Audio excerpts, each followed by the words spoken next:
عثمانی سلطنت کا زوال، وجوہات، سازشیں اور اختتام۔ عروج سے زوال کی طرف سفر۔ تاریخ ہمیں یہ سکھاتی ہے کہ کوئی بھی سلطنت صرف تلوار سے نہیں بلکہ عدل، ایمان، علم اور اتحاد سے قائم رہتی ہے۔ جب یہ ستون کمزور پڑنے لگے تو سب سے مضبوط سلطنت بھی ڈگمگا جاتی ہے۔ عثمانی سلطنت بھی اسی اصول سے گزری۔ جب ایمان کمزور ہوا، دنیا کی محبت بڑھ گئی، علم کا زوال ہوا اور عدل کے بجائے ظلم و تعصب نے جگہ لی، تو وہ خلافت جو کبھی تین براعظموں پر چھائی ہوئی تھی، آہستہ آہستہ زوال کی گہرائیوں میں چلی گئی۔ پہلا سبب، روحانیت اور دینی کمزوری۔ عثمانی سلطنت کے ابتدائی خلفاء اللہ سے ڈرنے والے، عبادت گزار اور انصاف پسند تھے، مگر وقت گزرنے کے ساتھ دربار میں عیش و عشرت، موسیقی اور دنیا پرستی عام ہو گئی۔ علماء اور صوفیاء کی جگہ درباری خوشامدی لوگ آ گئے۔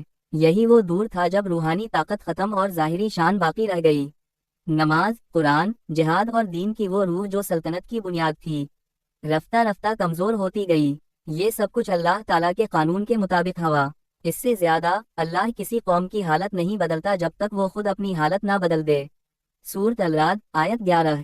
دوسرا سبب، فوج کی کمزوری اور بغاوتیں۔ عثمانی فوج یعنی چری، جو کبھی ایمان اور جہاد میں مثالی تھی، اب تنخواہ، عیش اور سیاست میں الجھ گئی۔ دربار کی سازشوں میں فوجی سردار بادشاہوں کو ہٹانے لگے۔ جو فوج کبھی اسلام کی فتوحات کا ذریعہ تھی، وہی اب اقتدار کی جنگ کا ہتھیار بن گئی۔ کئی بار ایسا ہوا کہ خلیفہ کو خود اس کی فوج نے مذعول کر دیا۔ یہ منظر وہ تھا جس نے دشمنوں کے دلوں میں خوشی اور مسلمانوں کے دلوں میں افسوس بھر دیا۔ تیسرا سبب، مالیاتی نظام کا بگاڑ۔ سلطنت کی وسعت کے ساتھ انتظام بھی بڑھ گیا، مگر ٹیکسوں میں بدعنوانی، جاگیروں میں ناانصافی اور خزانے میں کمی آ گئی۔ حکمران طبقہ دولت اور عیش میں ڈوب گیا۔ سرکاری عہدے رشوت اور وراثت کے ذریعے تقسیم ہونے لگے۔ عدالت اور فوج میں نااہل لوگ آ گئے۔ نتیجہ یہ نکلا کہ جہاں پہلے انصاف مفت ملتا تھا، وہاں اب دولت مند لوگ قانون خریدنے لگے۔ چوتھا سبب، علم و تعلیم کا زوال۔ عثمانی دور میں مدارس علم و ایمان کا مرکز تھے، مگر بعد میں تعلیم صرف رسم بن کر رہ گئی۔ نہ تحقیق باقی رہی، نہ اجتہاد۔ یورپ میں سائنسی انقلاب برپا ہوا، مگر مسلمان پرانی کامیابیوں پر فخر کرتے رہ گئے۔ جہاں یورپ نے ٹیکنالوجی، سائنس اور فیکٹریاں بنائیں، وہاں سلطنت عثمانیہ کے لوگ محلات، درباروں اور تقریبات میں مصروف رہے۔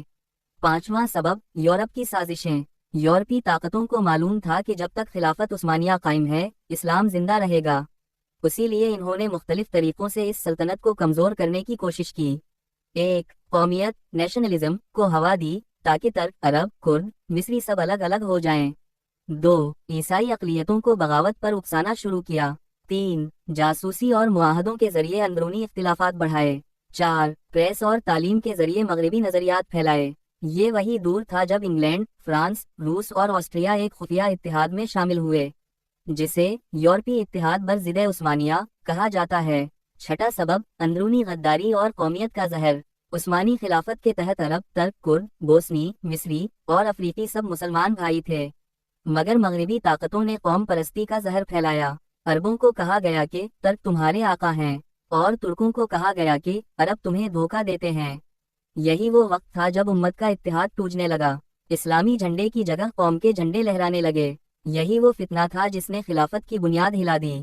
ساتواں سبب، پہلی جنگ عظیم، ورلڈ وار ایک۔ 1914 میں جب پہلی جنگ عظیم شروع ہوئی تو عثمانی سلطنت نے جرمنی کے ساتھ اتحاد کیا۔